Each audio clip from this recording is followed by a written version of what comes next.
आखिर कौन है जिसे मुझे इतनी नफरत है, जिसने मेरी हालत ऐसी कर दी कि आज मुझे खुद पर ही दया आ रही है। और फिर पंछी की आंखें हल्की हल्की बंद होने लगती है, लेकिन पंछी ये अच्छे से जानती थी कि अगर उसने अभी हिम्मत नहीं दिखाई तो शायद वो इन भूखे भेड़ियों का शिकार बनकर रह जाएगी और खुद को बचा नहीं पाएगी, जो उसे नोच खाने के लिए मारे जा रहे थे।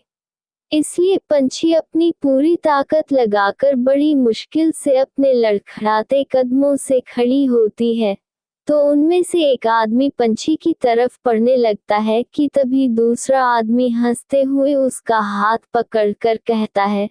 रुक यार, जब इस लड़की ने इतना परेशान कर ही दिया है तो कुछ पल और सही आकर यह भी तो अपनी आखिरी कोशिश कर ले हमसे बचने की। और इसकी हालत देखकर लगता है कि ये यहाँ से भाग पाएगी, वैसे भी ये मरने ही वाली है और फिर क्या ही कर लेगी। छोड़, हम भी देखते हैं कि आखिर इसमें अभी कितनी जान बाकी है। वही पंछी अपनी पूरी कोशिश कर सामने चट्टान पर खड़ी हो जाती है, जिसे देख पहला आदमी जो अभी पंछी को पकड़ने जा रहा था, वो सामने से हंसते हुए कहता है, कितनी भी कोशिश कर लो लेकिन हमसे बच नहीं सकती। तो पंछी, जिसके पास अब बिल्कुल भी ताकत नहीं बची थी, वो उन लोगों को देख हल्का मुस्कुराती है, जैसे उसे अब अपने जिंदगी में कुछ ना भी नहीं चाहिए। वो अपनी आंखें बंद कर अपने चेहरे पर एक सुकून लेकर पीछे खाई में कूद जाती है।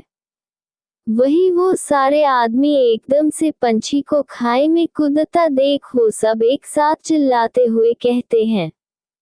कि तभी वो तीसरा आदमी थोड़ा गुस्से से चिल्लाते हुए कहता है, ये हरामजादी हमें जीते जी सुकून से जीने नहीं दे रही थी, और अब जब हमें के 2 पल का सुकून मिलने वाला था इसे, तो वो भी बर्बाद करके चली गई।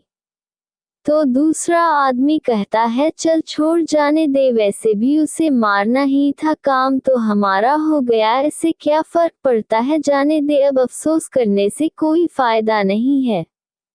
वही पंछी खाई में गिरते हुए अपनी आंखें बंद कर अपने आखिरी पलों में बस अपने परिवार को ही याद कर रही थी और उनके साथ बिताए उन खूबसूरत यादों को जो उसके लिए सबसे अनमोल थी, और उसका परिवार जो उससे बेतहाशा प्यार करते थे, जिसको उसने सिर्फ दुख और तकलीफ के सिवा कुछ नहीं दिया था। वो अफसोस करते हुए कहती है, इस जन्म में ना सही तो अगले जन्म में मैं फिर से आपकी ही बेटी बनना चाहती हूँ, और जो भी मैंने गलतियाँ की है उनकी माफ़ी मांगना चाहती हूँ। शायद यही मेरा अंत था और मेरे गुनाहों की सजा। और फिर पंछी की आखिरी सांसें भी खत्म हो जाती है। लेकिन शायद भगवान ने भी पंछी की ये आखिरी ख्वाहिश कबूल कर ली थी। जैसे ही यहाँ उसकी आखिरी सांसें खत्म होती है, तो झटके से उसकी आंखें खुलती है और वो अपने आप को जिंदा पाकर बिल्कुल हैरान रह जाती है, और जल्दी से अपनी आंखें टिमटिमाते हुए उस जगह को पूरी तरह से देखती है। तो उसे वो जगह जानी पहचानी सी लग रही थी कि तभी उसे अपना सर भरी भरी लग रहा था। तो पंछी खुद में ही बड़बड़ाते हुए कहती है, मैं जिंदा हूँ आखिर कैसे, और फिर खुद को देखने लगती है। उसके सर पर अभी सफेद पट्टी बंधी हुई थी और उसने अभी पिंक कलर का नाइट सूट पहना हुआ था। वो एकदम से अपने पूरे कमरे को देख कहती है, ये तो मेरा ही कमरा है, क्या मैं जिंदा हुई हूँ, पर ऐसा कैसे हो सकता है, इतनी ऊंचाई से गिरने के बाद भी आखिर में बच कैसे गई, और मुझे यहाँ कौन लाया।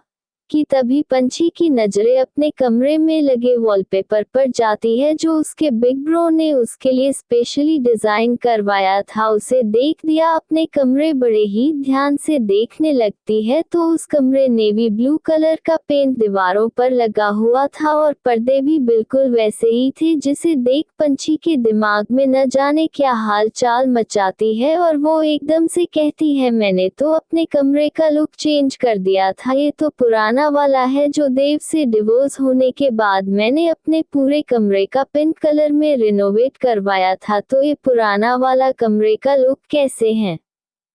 कि तभी पंछी को कुछ भी समझ नहीं आ रहा था और उसका सर और भी ज्यादा दर्द कर रहा था कि तभी उसे अपने कमरे में लगा कैलेंडर नजर आता है, जिसे देखने के बाद तो पंछी के चेहरे का रंग ही फीका पड़ जाता है और वो एकदम से हैरानी से कहती है, व्हाट, ऐसा कैसे हो सकता है 2018, लेकिन मैं तो 2024। और फिर पंछी अपना दोनों हाथ अपने मुंह पर खुशी और हैरानी के साथ बड़बड़ाते हुए खुद में ही कहती है,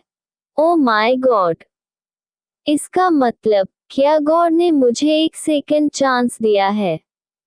अपनी सारी गलतियों को सुधारने का। और फिर पंछी जल्दी से के हाथ पैरों को देखने लगती है जिस पर चोट के एक भी निशान नहीं थे, और फिर वो जल्दी से अपने कमरे में लगे शीशे के पास अपने चेहरे को देखती है और खुश होते हुए खुद से ही कहती है, इसका मतलब मुझे मेरा सब कुछ वापस मिल गया, मेरी फैमिली भी। कि तभी कमरे का दरवाजा खुलता है।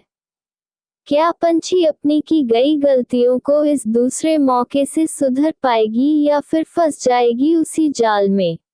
और साथ ही बताएं कि आप लोगों को मेरी ये नई कहानी कैसी लगी, और हाँ, कहानी आगे चलकर और भी ज़्यादा इंटरेस्टिंग होने वाली है और साथ ही इस कहानी में ऐसे कई सारे किरदार आएंगे जो अपने आप में ही एक पहेली बनकर खड़े हो जाएंगे। तो प्लीज़ मेरी कहानी को सपोर्ट करिए और साथ ही लाइक कमेंट करके जाए और बताएं कि आपको कहानी का कौन सा हिस्सा सबसे इंटरेस्टिंग लगा।